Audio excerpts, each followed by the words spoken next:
네, 여러분 반갑습니다. 유창호 강사입니다. 자, 펀드 투자 자문 인력 본 강의를 진행하겠습니다.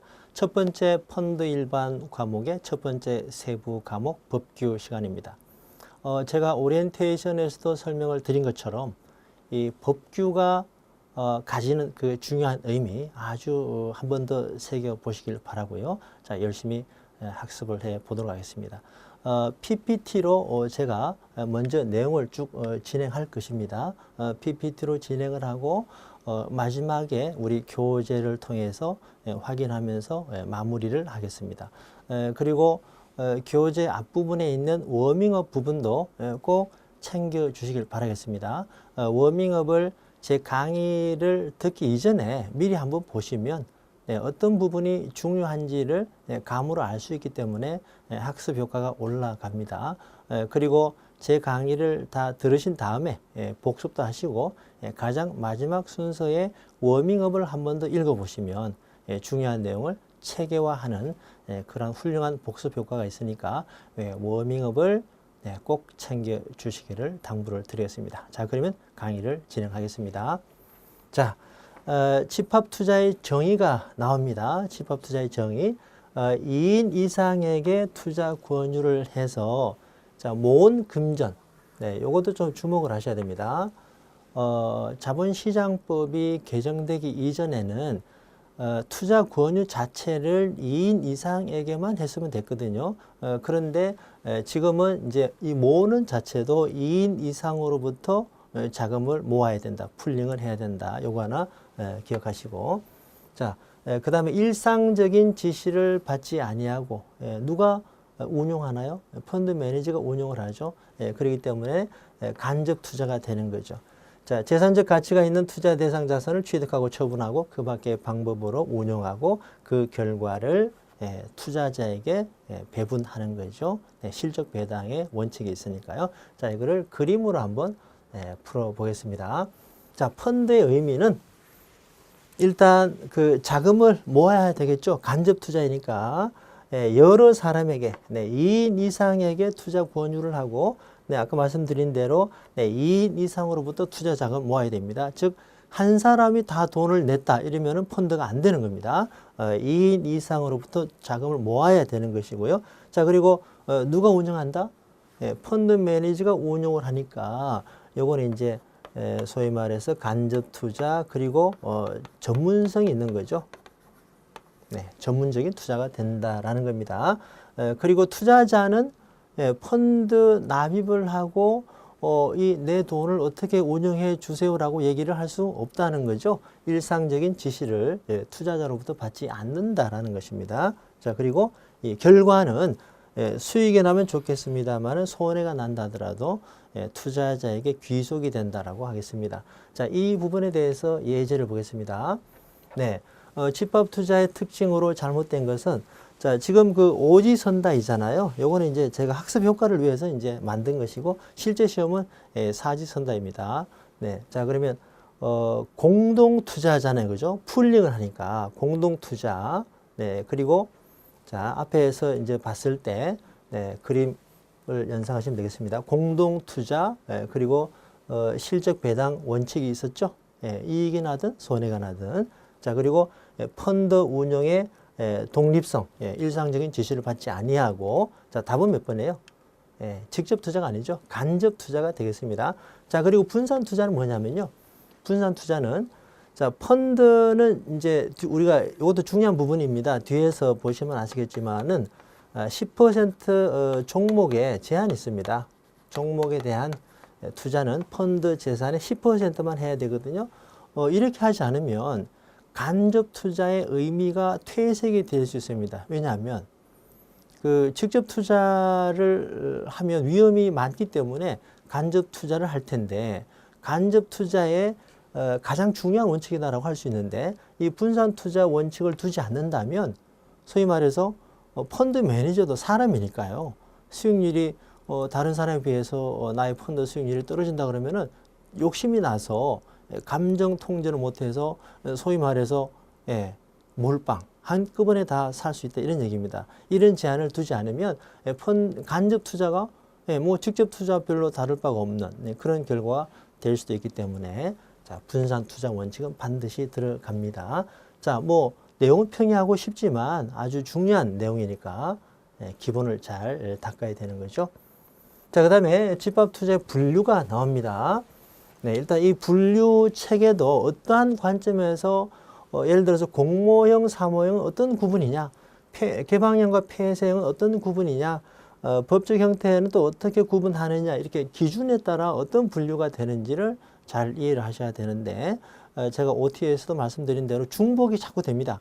펀드 법규에서 내용이 펀드 구성 이해에서 중복이 되고 이런 식으로 제 강의를 열심히 들으시면 저절로 다 외워지니까 처음부터 암기에 대한 부담은 내려놓으셔도 좋겠습니다. 자, 그러면 공모와 사모가 뭐냐면요. 일단 공모, 사모라고 하면 50인을 생각을 해야 됩니다. 50인이 머리에 떠올라야 돼요. 네, 50인 이상을 대상으로 투자 권유를 하면 모집 대상을 50인 이상으로 하면은 공모가 됩니다. 사모는 뭐예요? 50인이 안 되는 거죠. 예를 들어서 사모는 50인 미만. 여기 이제 그 용어에 주의하셔야 되는데 49인은 이하가 되겠습니다. 50인은 미만이고요. 49인은 이하가 됩니다. 그래서 왜 이거를 40명도 아니고 60명도 아니고 왜 50인으로 했느냐, 이거는 저도 모릅니다. 일단은 50인으로 상징적인 숫자, 이 50인 이상이면은 불특정 다수라는 거죠. 그 대상이 불특정 다수이기 때문에 자본시장법상으로 보호를 해줘야 된다. 그래서 공모펀드는 50인 이상에게 투자 권유를 하는 것이고 투자자 보호를 받을 수 있다. 자본시장법상. 그래서 펀드 운영에 여러 가지 규제가 들어가는 거예요. 그러나 사모 50인 미만, 49인 이하 이 사모펀드는 이 많은 규제로부터 해방이 되죠. 규제로부터 제외가 되는데 이제 대신에 투자자 스스로 하이 리스크 하이 리턴이 되는 거죠. 투자자 스스로 위험 관리를 해. 물론 이제 사모펀드에 투자하는 분들은 규제를 안 받더라도 내가 손해를 본다 하더라도 규제를 안 받으면서 높은 수익을 얻을 수 있도록 원하기 때문에 공모, 사모의 구분은 필요하다고 하겠습니다. 대신에 투자자 보호를 많이 못 받는다. 다 빛과 명암이 있는 것입니다. 빛과 그림자가 있는 거죠. 자, 그 다음에 개방형과 폐쇄형을 보겠습니다. 개방형과 폐쇄형은 한마디로 환매가 되느냐 안 되느냐 그 얘기입니다. 자, 일반적으로 어떤 펀드가 많을까요? 당연히 노랗게 된 것이 대부분의 펀드가 이렇다 얘기입니다. 개방형은 환매가 되는 거예요. 자, 여러분이 펀드를 매입을 했습니다. 펀드 매입은 펀드 판매라고 하는데 이것도 다 뒤에서 배웁니다. 자, 펀드를 매입했어요. 자, 펀드를 매입을 했습니다. 그러면은 돈이 필요합니다. 돈이 필요하면은 펀드를 팔아야 되죠. 이거를 환매라고 하는데 돈이 필요하면 언제든지 내가 환매를 요청할 수 있는 것이 정상적이지 않겠습니까? 그죠? 그래서 환매가 가능한 펀드 언제든지 환매를 할 수 있다. 나올 수 있다. 진입과 진출이 자유롭다라는 거죠. 자, 이것이 이제 환매가 가능한 개방형 펀드가 되겠습니다. 그런데 폐쇄형은 환매가 가능하지 않습니다. 그렇다면 내가 펀드에 투자를 했는데 환매가 안 된다 그러면 나는 어떻게 돈을 회수하느냐 이런 의문이 생기겠죠. 그런 경우를 대비해서 이 폐쇄형은 나중에 이제 여러 차례 우리가 귀에 딱지가 않도록 듣게 되겠습니다. 너무너무 중요한 거죠. 90일 내로 상장을 해야 될 의무가 있습니다. 90일 내로 상장을 해서 주로 이제 뮤추얼 펀드라고 하죠. 90일 내로 상장을 해서 펀드 자체에서는 환매가 안 되니까 직접 증권시장에서 이걸 팔면 되겠습니다. 그렇게 해서 자금을 회수하는 수단을 제공해야 되는 거죠. 자, 90일 내로 상장을 해야 됩니다. 자, 그러면 어떤 거를 폐쇄형으로 하느냐? 유동성이 부족한, 유동성이 부족한 이제 주식이나 가장 흔히 그 펀드의 투자 대상이 주식이잖아요. 그런데 부동산이라든가 특별자산, 예를 들어서 골동품이라든가 무슨 서화, 예술품 이런 것들은 환매가 잘 될까요? 안 될까요? 잘 안 되겠죠. 그래서 그러한 펀드, 그러한 대상을, 투자 대상을 운영하는 펀드들은 폐쇄형으로 운영해야 됩니다. 이것도 나중에 잘 배우게 되는데 아주 중요한 부분들입니다. 지금은 이 정도 분류 정도만 이해하시면 되겠습니다. 자, 그리고 법적 형태에 따른 분류상으로는 네, 그 7가지가 있습니다. 그런데 가장 많은 것이 이제 투자 신탁이고요. 그 다음으로 많은 것이 투자 회사입니다. 그래서 7가지 중에서 이 투자 신탁과 투자 회사 이 두 개가 이제 뭐 두 개 합쳐서 압도적이기 때문에 이 두 개를 열심히 배우겠고 이 두 개를 비교하는 네, 내용들은 확실하게 네, 구분을 해야 되겠습니다. 자, 그러면 이제 아까도 한번 설명을 드렸습니다만은 개방형과 폐쇄형의 차이를 자, 그림으로 한번 제가 설명을 드리겠습니다. 일단 개방형과 폐쇄형의 구분은 뭘로 한다? 환매가 된다, 안 된다, 그죠? 환매가 자유롭다. 개방형이 되겠습니다. 환매가 안 된다. 이게 이제 폐쇄형입니다. 그리고 이제 추가형과 단위형은요, 나중에 한 번 더 소개를 드리겠습니다만은 그 추가형은 펀드에서 추가로 발행할 수 있는 거예요. 폐쇄형은 이제 추가로 환매도 안 되고 추가로 또 판매도 안 하거든요. 한번 설정을 하면 예를 들어서 100억을 설정하면은 이 100억을 그대로 끝까지 이렇게 유지합니다. 똑같이. 그래서 추가로 진입도 안 되고 추가로 진출도 안 되는 거예요. 요거를 단위형이라고 합니다. 그리고 개방형은 아무 때나 들어가고 아무 때나 나올 수가 있기 때문에 추가형이라고 하는데 개방형은 99% 추가형이고 폐쇄형은 99% 단위형인데 그러나 분류 기준은 다르다 이거죠. 개방형과 폐쇄형을 분류하는 것은 환매가 되냐 안 되냐. 추가형과 단위형은 추가 발행이 가능하냐 하지 않느냐 그 얘기입니다. 내용은 뭐 거의 똑같습니다만은 분류 기준이 다르다라는 것을 확실하게 구분하시기를 바라겠습니다. 자, 밑에 예제 보시면은 환매가 불가한 펀드는 네, 뭐예요? 폐쇄형이죠. 추가 발행이 불가한 것은 뭐예요? 단위형이죠. 둘의 실질적인 내용은 동일합니다만은 구분 기준이 다르다라는 것을 네, 기억해 주시고 추가형, 단위형 아까 말씀드린 대로 나중에 한 번 더 진행이 되겠습니다. 자, 아까 말씀드린 대로 환매가 안 된다. 그렇다면 어떤 수단을 제공해야 된다. 90일 이내로 상장을 시켜줘야 된다라는 것입니다. 자, 그러면 이제 법적 형태를 보겠습니다. 법적 형태.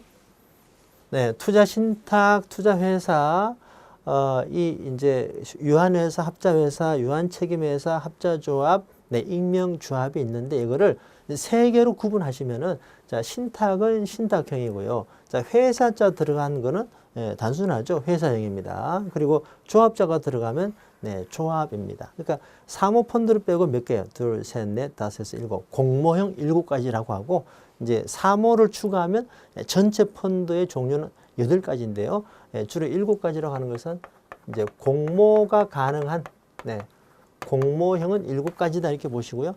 공모형은 다시 3가지로 분류한다면 신탁형, 회사형, 조합형이다라고 구분하시면 되겠습니다. 자, 그리고 이제 규약은요. 신탁 계약서 그리고 회사는 정관 있잖아요. 그죠?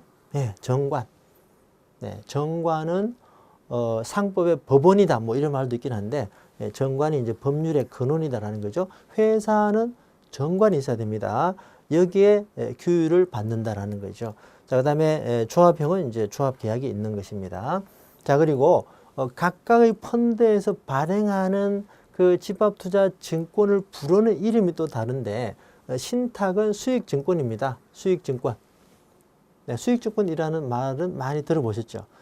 집합투자증권 투자 신탁형에서 발행하는 것을 수익증권이라고 합니다. 네. 자, 그리고 투자회사는 어때요? 주식이라고 그러죠. 그리고 이제 나머지 유한회사, 합자회사 등등은 네, 그 출자증권이라고 합니다. 출자증권. 이렇게 구분하시고요. 자, 이러한 부분은 여러 차례 반복이 되니까요. 지금 당장 뭐 외우실 필요는 없겠습니다.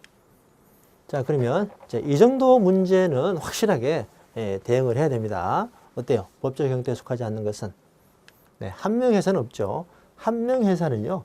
뭐 참고로 우리 기본서는 안 나옵니다만 거의 가족회사 이렇게 보시면 돼요. 가족회사.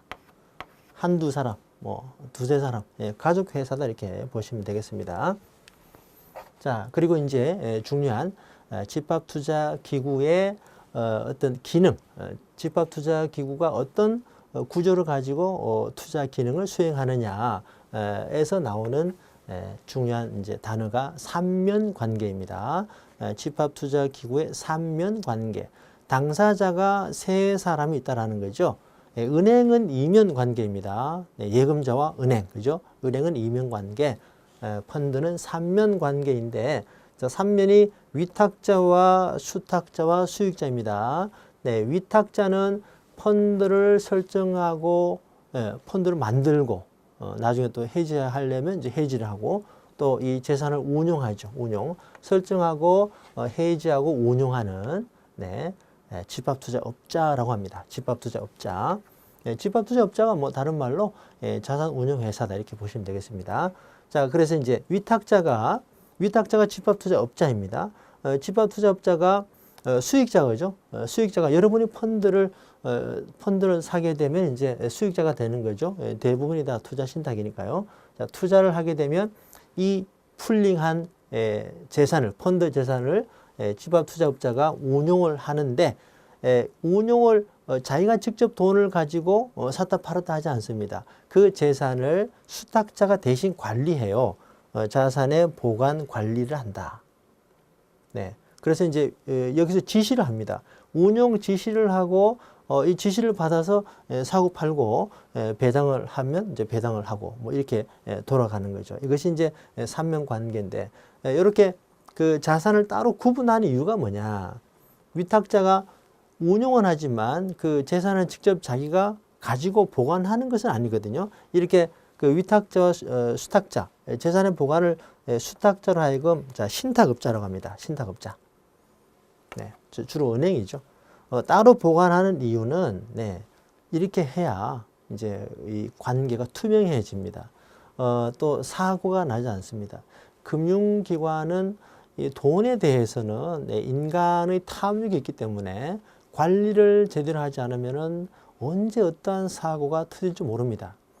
그 파생 상품에서 뭐 실패 사례, 우리 그 펀드 과정은 아닙니다만은 뭐 베어링이 망했잖아요, 그죠? 그런 것들이 다 관리를 잘 못해서 나오는 거거든요. 그래서 운용 주체와 관리 주체를 분리해서 투명하게 이 기구의 투자 기구의 기능을 수행하자, 이런 취지가 되겠습니다.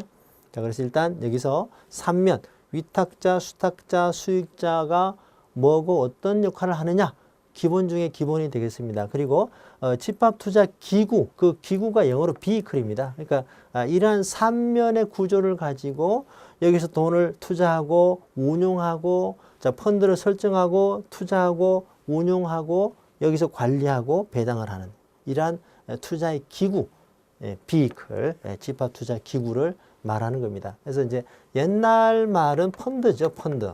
두 글자인데 자본시장법상 이제 용어가 바뀌었습니다. 6글자로 집합투자 기구가 되겠습니다. 이렇게 이해하시고요. 자, 이제 아까는 투자 신탁이었습니다. 투자 신탁인데 지금은 똑같은 삼면 관계인데 투자 회사입니다. 투자 신탁과 투자 회사를 구분해 보자라는 거죠. 자, 일단 삼면은 똑같아요. 삼면은 똑같은데 뭐가 다르냐면은, 자, 집합투자업자가 그 집합투자 신탁업자 똑같은데요. 그 투자 회사의 경우는 그 서류상의 회사입니다. 페이퍼 컴퍼니죠. 서류상의 회사다라는 것은 최소한의 인력만 남기고 나머지는 사무실도 없어요. 운영하는 인력이 없습니다. 그래서 그 운영하는 거를 펀드의 재산을 매일매일 계산도 해야 되고, 그죠? 또 여러 가지 이제 잡다한 사무를 대신 위탁해서 업무를 처리하는 회사를 일반 사무관리 회사라고 합니다. 그러니까 투자 회사는 페이퍼 컴퍼니이기 때문에 모든 것을 다 위임을 해야 돼요. 위탁을 해야 돼요. 그래서 운영은 집합투자에게 위탁을 하고, 관리는 신탁업자에게, 자산의 관리는 신탁업자에게 하고, 이제 나머지 기타 사무는 일반 사무관리회사에게 한다. 그래서 여기서 이제 한 문제 나올 수 있죠. 일반 사무관리회사는 투자 신탁과는 관련이 없습니다. 투자 회사에만 존재하는 기구다, 이렇게 보시면 되고, 자, 그리고 하나 더 체크를 해야 될 거는, 자, 집합투자업자가 바로 법인이사가 됩니다. 법인이사. 투자 회사는요, 최소한의 인력이라고 제가 말씀드렸잖아요. 그 최소한 인력이 법인이사 한 사람과 감독이사 두 사람이에요. 자, 한 명 이상의 법인이사, 2명 이상의 감독이사가 있는데 제가 1명, 2명이라고 표시한 것은 뭐냐면 네, 이제 투자회사는 이게 법인이사, 감독이사를 둬야 되니까 돈을 줘야 되잖아요. 월급을. 그래서 비용이 되니까 1명, 2명 하는 것이 이제 99.9%죠. 그렇게 이해를 하시면 되겠습니다. 예, 법인이사는 집합투자업자가 법인이사고요. 예, 설정하고 해지하고 운용하는 것을 총괄합니다. 그리고 이제 감독이사는 이거를 감시하는 거예요. 감시. 예, 법인이사가 잘 하고 있느냐를 이제 감시하는 사람이 감독이사가 되겠습니다. 그래서 법인이사, 감독이사, 일반 사무관리회사 이런 얘기가 나오면 어디다? 예, 투자 신탁이 아니고 투자 회사다라는 거죠. 그렇게 예, 이해를 하시면 되겠습니다. 자, 집합투자업자의 업무에 속하지 않는 것은 앞에서 그림에서 이제 나와 있잖아요, 그죠? 설정하고 해지하는 거는 뭐예요? 설정하고 해지하는 거는 네, 집합투자업자죠. 그리고 네, 약관을 제정해서 이제 이런 중요한 업무는 다 집합투자업자가 하는 겁니다. 약관 제정하고 운용 및 운용 지시를 하고, 네, 기준가격 산정하고, 자, 신탁을 보관한다. 이 재산을 보관한다는 누가 하는 거예요? 재산을 보관한다. 예, 바로 신탁업자가 하는 것입니다. 우리가 나중에 좀 더 학습 진행이 되면은 이것도 구분하게 되는데요. 자, 설정. 투자 신탁은 설정이라고 하고요. 예, 투자 회사는 뭐예요? 주식회사이니까 설립이 됩니다. 설정, 설립. 이러한 그 용어를 확실하게 구분만 하셔도, 용어만 확실히 구분만 하셔도 여러분의 수준은 많이 올라가게 되겠습니다. 자, 수익자 총회는 예, 잠시 뒤에 요거 이제 다른 이슈이니까 다 이제 교재를 지금까지 배운 부분을 우리 그 문제집 교재를 통해서 확인해 보는 순서를 진행하겠습니다. 자, 첫 번째 핵심 유형 문제 집합투자 속성이 나오죠. 네, 간접 투자이니까 당연히 답은 2번이 되겠습니다. 그 아래 내용 다 제가 그림으로 설명드린 것이니까 좀 읽어보시면 되겠습니다. 자, 다음 페이지입니다. 집합투자의 장점이라고 볼 수 없는 것은 어때요? 전문가가 펀드 매니저가 대신해서 운용을 하죠. 소액으로도 분산 투자가 가능하다. 이것은 이제 펀드의 아주 큰 장점의 하나인데 잠시 뒤에 추가 설명을 드리겠습니다. 그리고 4번 먼저 보면요. 투자자는 자신의 위험 수용도에 적합한 투자를 선택할 수 있다. 그죠? 주식형이다, 뭐 채권형이다, 혼합형이다. 그러니까 자기의 위험 수용도에 따라서 맞는 펀드를 고르면 되죠. 절세 측면에서 직접 투자보다 유리할 것은 하나 없습니다. 이것은 이제 다음 그 1과목에서 그 세제를 우리가 배우는 시간에서 부연 설명이 되겠습니다만, 직접 투자의 경우는 대주주가 아니면은 양도소득세를 내지 않거든요. 그래서 펀드도 그 직접 투자, 예를 들어서 펀드 내에서 주식에 투자하는 경우는 세금을 내지 않습니다. 그래서 직접 투자와 간접 투자는 절세 측면은 동일하다. 이렇게 보시면 되고, 이번에 소액으로도 분산 투자가 가능하다. 자, 이거는 예를 한번 들어보죠. 그 ETF라고, 그죠? 나중에 우리가 열심히 배워야 되는 부분인데, 지수에 투자하는 거잖아요. 그런데 예를 들어서 코덱스 200. 자, 코덱스 200은 ETF의 한 종목인데 얘가 뭘 추종하냐 하면은 코스피 200을 추종하는 ETF입니다. 코스피 200을 추종하는데 이 코덱스 100의 주가가 28,000원 정도 됩니다. 그러면 28,000원에 한 주를 살 수 있거든요. 28,000원을 내고 내가 한 주를 사면 코스피 200을 산 거와 똑같은 효과가 나겠죠. 그런데 이러한 ETF 상품이 없다라면 내가 코스피 200과 동일한 효과를 내기 위해서는 어떻게 해야 되나요? 네, 뭐 이 중에 한 4분의 1이 삼성전자고, 네, 뭐 등등, 뭐 현대차, 뭐 SK텔레콤, 뭐 등등. 이 비중대로 내가 사야 되죠.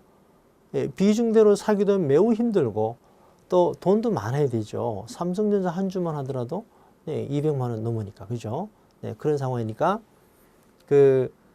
이 코덱스 200을 28,000원에 한 주를 산다. 28,000원 가지고 이 코스피 200의 효과를 동일하게 얻을 수 있다. 그죠? 그래서 분산 투자가 확실하게 되는 거죠. 그래서 이 펀드는 소액으로도 분산 투자가 가능하다라는 아주 중요한 장점이 있는 겁니다. 자, 그리고 이제 아래에 핵심 유형 문제, 개방형 펀드와 폐쇄형 펀드를 이제 설명해 보겠습니다. 자, 환매가 되면 개방형 아니면 폐쇄형 아까 봤죠. 자, 그리고 2번에 보시면 환매 청구권이 있으며 펀드 지분의 추가 발행도 자유롭다. 요거는 추가형이죠. 개방형은 뭐 곧 추가형이다 이렇게 얘기할 수 있으니까 폐쇄형은 단위형이다 그 얘기입니다.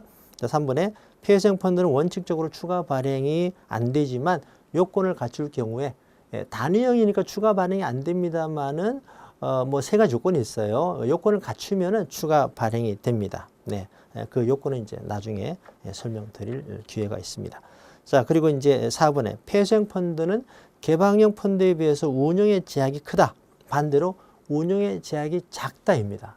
요걸 오답으로 체크하는 분들이 많아요. 네, 잘 이해를 하셔야 됩니다. 자, 뭐냐면 개방형 펀드는 아까 말씀드린 대로 진입과 진출이 자유롭다라고 했죠. 언제든지 들어왔다가 언제든지 나갈 수가 있거든요. 그런데 폐쇄형은 그렇게 할 수가 없다는 거죠. 처음에 예를 들어서 100억을 설정했다 그러면 끝날 때까지 100억을 그대로 가야 됩니다.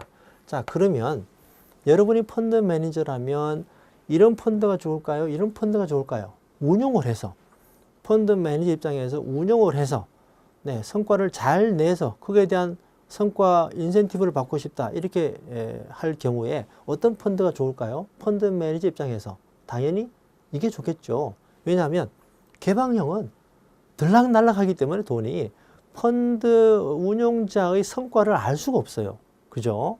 투자자가 그 돈을 넣고 빼고를 기가 막히게 주식시장의 등락과 잘 맞춰서 하게 되면은 이거는 투자자의 성과도 들어가거든요. 자, 이 부분도 나중에 다 과목에 나옵니다. 운용평가에서. 자, 그런데 일단 여기서는 폐쇄형 펀드가 더 운용의 제약이 작다라는 거죠. 왜냐하면 이거는 세팅이 돼서 그대로 가니까 예를 들어서 여기서 20% 수익이 내면 120억이 되면은 플러스 20%이구나. 그죠?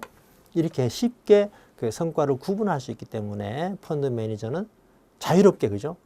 자기가 계획적으로 운용을 잘 할 수 있다. 그래서 운용의 제약이 작은 것은 폐쇄형이 되겠습니다. 이렇게 구분하시면 되고요. 그 아래에 이제 공모형 50인 다 말씀드렸습니다. 그리고 그 이제 법적인 형태 공모형 7가지도 말씀드렸고요. 자, 다음 그 보충 문제 나오는데 1번입니다. 공모 사무 구분인데요. 자, 50인 이상에게 이제 아까는 말씀 안 드렸는데 50인 이상은 공모잖아요. 공모도 두 개로도 구분이 됩니다. 모집과 매출이 있어요. 자, 모집의 경우는 신규로 발행하는 걸 말하고 매출은 이미 발행된 거를 판매하는 거예요. 일단 이것도 이제 공모에 들어갑니다. 50인 이상의 공모는 모집과 매출로 구분된다 정도를 이해하시면 되겠습니다. 자, 이제 그 얘기가 1번과 2번 모집과 매출을 말한 거고요. 자, 공모는 50인 이상이라 해야 된다. 자, 4번은 뭐가 틀렸나요? 네, 그 공모 펀드란 공모 방식으로 투자를 모으는 펀드인데 투자 자금을 모집한 대상자가 요건 아니죠. 투자 직접 일단 권유 대상자가 50인 이상이라 해야 되고 투자자는 2사람 이상이면 됩니다. 네, 그 투자 돈 낸 사람이 물론 뭐 50인 이상이 대부분이겠지만 법적으로는 2사람 이상이면 돼요. 그래서 4번이 틀린 내용이 되겠습니다. 자, 법적 형태. 법적 형태에다 자 1번 지문 보겠습니다. 그러니까 집합투자기구라는 기능은 동일합니다. 3면 관계를 통해서 투자하는 기능은 동일한데 이제 어떤 법의 규제를 받느냐 이것이 다른 거죠. 그 형태가 공모형은 7가지가 있다 그 얘기고 자 이제 요거를 세부 분류를 하면 신탁형, 회사형, 신탁형, 회사형, 조합형으로 구분이 된다라는 것이고요. 자, 4번 보시면 자본시장법상 공모형은 2가지만 아니고요. 7가지 다 되는데 대부분은 뭐다? 투자 신탁인데 그 다음으로 많은 게 투자회사. 이 2개가 압도적으로 거의 대다수다 이렇게 이해하시면 되겠습니다. 자, 3번입니다. 약간 응용입니다. 투자 환매는 투자 자금의 회수뿐 아니라 운용업자에 대한 통제 수단이다. 어떻습니까? 개방형 펀드죠. 일단 환매가 되는 것은 개방형 펀드고. 그래서 이 개방형 펀드에서 환매다라는 것은 예, 그 투자자가 할 수 있는 최선의 조치죠. 왜냐하면 자, 내가 펀드를 가입했습니다. 그럼 이제 개방형 펀드에 가입을 했어요. 그럼 개방형 펀드에 그 운용자가 운용을 하겠죠. 그런데 환매다라는 것은 내가 돈이 필요해서 환매할 수도 있지만 그 운용자가 하는 게 마음에 안 들어요. 수익률이 마음에 안 든다. 이럴 경우는 할 수 있는 최대한의 조치가 뭐예요? 그 운용사에 전화해서 왜 이렇게 못하냐 이렇게 해봐야 안 되는 겁니다. 법적으로 일상적인 지시를 받지 아니하고 이렇게 되어 있기 때문에 할 수 있는 최선의 수단은 최고의 수단은 돈을 빼는 거죠. 예, 그래서 이제 개방형 펀드에서는 환매다라는 것은 자금을 회수하는 수단뿐 아니라 네, 운용을 견제하는 이런 수단도 된다. 이 의미도 예, 파악을 하시면 되겠습니다. 자, 그리고 이제 다음 그 핵심 유형 문제 삼면 관계가 나옵니다. 삼면은 위탁, 수탁, 수익자인데 자, 투자 신탁은요. 투자 신탁이 설정되는 것은 신탁 계약서에 의해서 되는데 그 신탁 계약은 누구누구? 삼면 중에도 중요한 당사자가 누구예요? 수익자는 돈 투자하는 사람이고 저나 여러분처럼 투자하는 사람이고 예, 이제 신탁 계약을 하는 주요 당사자는 위탁자와 수탁자입니다. 이거 주의하시고요. 일본의 수익자가 아니고 그죠? 예, 수탁자가 되는 거죠. 자, 그리고 위탁자는 펀드 설정 해지, 자산 운용 지시하고 수탁자는 보관 관리하고 예, 수익자는 이제 예, 운용 지시는 할 수 없다라는 거죠. 자, 밑에 그림 읽어보시면 되겠고요. 자, 그 다음에 신탁업자입니다. 수탁자 역할. 네, 일단 재산을 보관 관리를 하고 운용 지시에 따라서 취득하고 처분하고 맞습니다. 자, 그리고 이제 환매 대금이나 이익금을 분배하고요. 자, 4번은 뭐가 틀리냐면은 삼면 관계 이렇게 운용하는 주체와 재산을 보관 관리하는 주체가 다르다. 왜 다르게 하냐? 예, 투명한 운영 때문에 그렇다. 아까 말씀드린 바 있고요. 자, 그러면 이렇게 분리해 놓으면요. 자동적으로 신탁업자가 수탁자가 감시하게 돼요. 집합투자업자가 운용을 잘하느냐 못하느냐를 이제 볼 수 있잖아요. 그죠? 그래서 감시 기능이 있는데 그 감시는 자, 주의합시다. 적극적인 감시가 있고 소극적인 감시가 있는데 수탁자의 감시 기능은 소극적인 감시 기능이다라는 거예요. 예를 들어서 소극적인 건 뭐냐면 자, 주식형 이제 혼합형인데 혼합형에서 뭐 주식 투자 비중이 최고 50이다 그러면은 펀드 재산의 50%를 혹시라도 넘겨서 주식 투자를 하고 있느냐 이거를 감시한다라는 거죠. 예를 들어 60% 하게 되면은 안 되는 거죠, 그죠? 바로 10% 정리해서 다시 50 이하로 만들어야 되는 거죠. 이게 이제 소극적인 감시 기능을 말하고, 네, 적극적인 것은 아니 다른 펀드는 20% 수익이 나는데 왜 이 펀드는 5%밖에 안 나? 아, 이거 안 되겠네. 뭐 이렇게 얘기하는 게 이제 적극적인 감시인데 그건 아니다라는 것입니다. 신탁업자는 소극적인 감시를 말합니다. 자, 삼면 관계 당사자 판매업자는 안 되는 겁니다. 이렇게 이해하시고요. 자, 투자회사 구조는 좀 더 이제 설명을 투자 신탁에 비해서는 좀 공부할 내용이 많습니다. 자, 이 부분은 다음 시간에 진행을 하고 수익자 총회 이렇게 넘어가서 강의를 하도록 하죠. 자, 이번 시간 수고하셨습니다. 감사합니다.